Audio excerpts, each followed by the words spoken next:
Good afternoon, everyone. This is Professor Chisholm, and this is Week 6 overview. I hope everyone had a good weekend, and I really did enjoy looking at the scale projects from this past weekend. So let's look at what's needed for this week, and I hope that you guys will enjoy this week. This week is color, so we're going to cover pages 80 through 97 in the book. Okay. Now, this requires a couple of steps, and thankfully there's exactly the layout here. Now, let me make sure that you understand. So, you want to take an original photograph, one that you took, landscape, okay? If it's from a previous trip, that's fine. Or go outside and take one, that's fine too. If you do not have your own photograph, you need to make sure that you give credit to whoever took the photograph, okay? So what you're going to do is you're going to print that photograph out. So that's step one. Now, the second step is you're going to create a 1x1 grid over your photograph. So 1-inch squares over your grid. So you're going to create a 1-inch grid. Now, step 3 is getting markers, but it doesn't have to be markers. It could be crayons, could be pencils, could be watercolor. As far as I'm concerned, it doesn't really matter. You're going to want to make sure that you have the colors, the main colors that you see in the photograph available. Probably colored pencils or crayons are going to work, okay? So you're going to get those handy. Then you're going to create the grid again, identical grid to the above grid that's on the picture, okay? And what you're going to do is you're going to shade in the grid based on the prominent color that's in that corresponding grid. So this grid needs to match, should be the same number. So this grid and this grid should be identical. Okay, so there should be the same numbers across, same numbers high. And what you're going to do is you're going to go, okay, we're going to call this grid 1.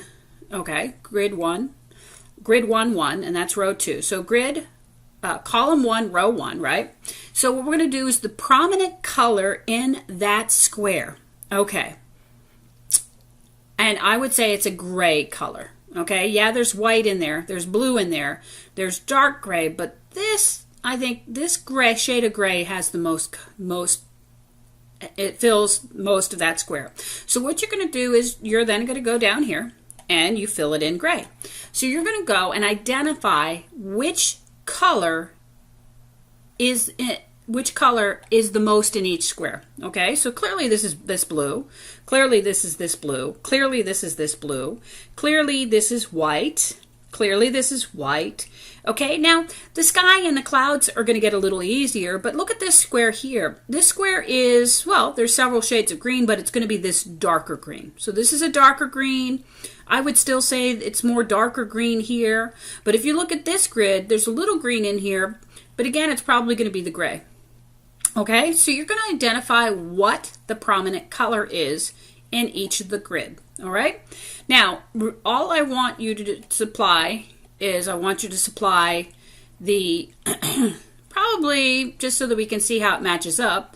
I want to see step 2 and step 5. Okay, so step 2 is the grid over the photograph, and step 5 is the end result. Okay, and I'd like to see them side by side or top and bottom just so that we can see how they line up. Okay, so make sure it's all in one document, please.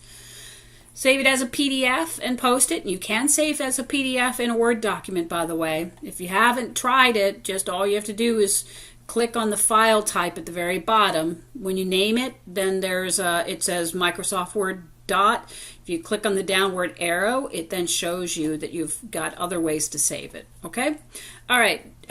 So it does say use your choice of media, color, pencils, crayons, paint, right? You could do acrylic. You could do oil if you really were gung-ho. I did have somebody do pastels one time. So you're going to fill in the dominant color for each square. Okay? Now, make sure you reply to 2 of your peers' projects also, and also provide your thoughts about the project, okay? Make sure that it's an original photograph that you took. No copyright infringement here, all right? And then, of course, your daily image is, again, on time, but this time we're looking at color, okay? So this one is color, all right? So if you have any questions, please let me know. I'm just an email, I'm a text away, and I will be happy to help you in whatever way I can. All right, so that pretty much sums it up for this week, guys. And as always, have a great week and do great things.